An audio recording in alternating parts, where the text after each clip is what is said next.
মিরপুরের উইকেটে সময় যত গড়িয়েছে ততই বদলেছে ম্যাচের গল্প।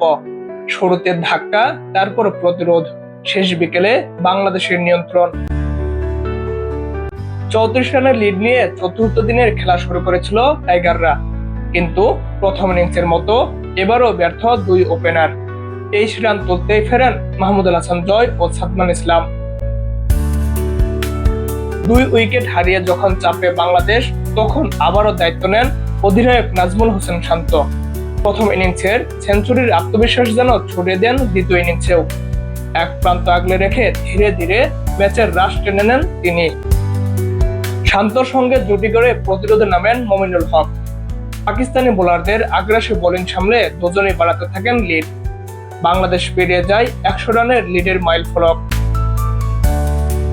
এরপর বৃষ্টির বাধায় দীর্ঘ সময় খেলা বন্ধ থাকলেও ছন্দ হারাননি দুই ব্যাটার। বিরতি শেষে ফিরেই 50 তুলে নেন শান্ত ও মমিনুল। এই ইনিংসে ব্যক্তিগত আরেকটি মাইল ফলক স্পর্শ করেন মমিনুল। টেস্ট ক্যারিয়ারে পূরণ করেন 5000 রান। তবে আক্ষেপও পিছু ছাড়েনি তাকে।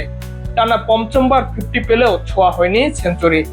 শাহিন শাহ আফ্রিদির বলে আউট হওয়ার আগে করেন 56 রান। এরপর মুশফিকুর রহিমকে নিয়ে নতুন জুটি করেন শান্ত। ধৈর্য আর দৃঢ়তায় বাংলাদেশের লিড নিয়ে যান 179 রানে।